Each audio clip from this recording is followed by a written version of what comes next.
Perfect. Wala na siya mali, wala siya flow, wala siya downfall. Perfecto na siya. Ang imo na lang buhaton, lawaton ng regalo sa Dios. Pinaagi sa unsa, pinaagi sa imong pagtuo, pagdawat kang Hesukristo. Imo sa tuuhan ug dawaton karon, ngay mo manluluwas sa Dios. Ang kabatanunan, God has unique plans sa imong kinabuhi physically, sa inyong future. Ay mo sig tanaw ng Facebook, makita lang mo gwapo mo, kung yung mo ka, muna na inyong future. Ha? So, mga lalaki po, gwapan niyo, muna niya akong future. Your future is the Lord. Ang Ginoo may magporma sa imong kinabuhi. Even sa imong hapon, no? Ate Precious, sa ato ang tanan nga na dinhi. Dili bud pasabot pod kitang tanan nga mga parent na dinhi. Okay naman ako future, kuha naman ko, medyo tigulang naman ko. Ayaw na ko kapila-pila rin, Pastor, ha? Pero kitang tanan, appeal kanina, because once nabuhi pa ka, napagyapok kay future. Habang may buhay, may pag-asa. So, importante ka mo sa Diyos, mahal kita sa Diyos. Nakakadinig ka ron, it's because ang plano sa Ginoo unang-una, manunggan mo ngayon nga ni klaseng mensahe. Ikaw gibuhat sa Diyos na perfecto. Ikaw, nailhan sa Diyos, nakabalo sa imong kinabuhi, and gusto niya na mailhan po mo siya.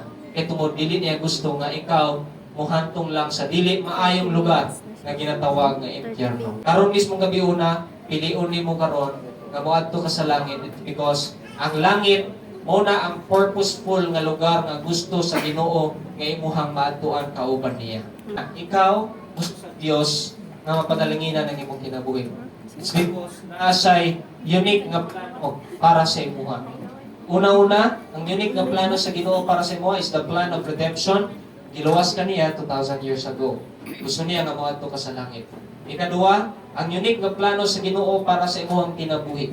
Gusto niya nga ikaw mahimong fully mature, ikaw mismo mahimo kang successful sa imong kinabuhi.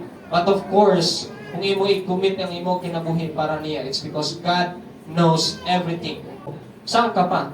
Gusto ba nimo dito sa harmful or gusto ka dito sa prosper nga gusto may tabo sa Ginoo? Because the real prosperity or the true prosperity is the prosperity nga mo ikaw moadto sa langit, dili sa impyerno.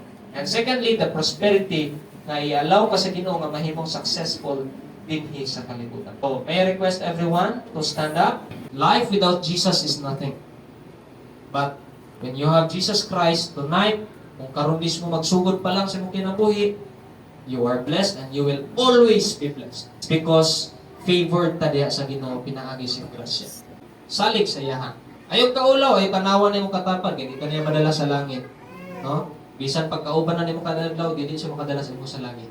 Now, you close your eyes and then sa usa ka pag-ampo, sabay ka nako. Okay? Sabay tagtanan. Jesus, salamat sa imong pagkamaayo. Sa imong pagkamaayo. Kay dito sa krus, ikaw namatay. Ikaw namatay. Aron bayaran ang akong sala. Ginaangkon ko na ako usa ka makasasala. Mangayan ko nga itambog dito sa impyerno. Pero tungod sa imong grasya, karon akong nabati ang imong gugma. Akong gidawat na manluluwas ug akong Dios. Salamat sa libreng kaluwasan nga akong madawat karong gabi. Ang pagpasaylo sa akong sala. Kinabuhi nga walay katapusan. Ang langit nga imong giandam para nako. Pag-uha ko sa pangalan ni Jesus. Amen.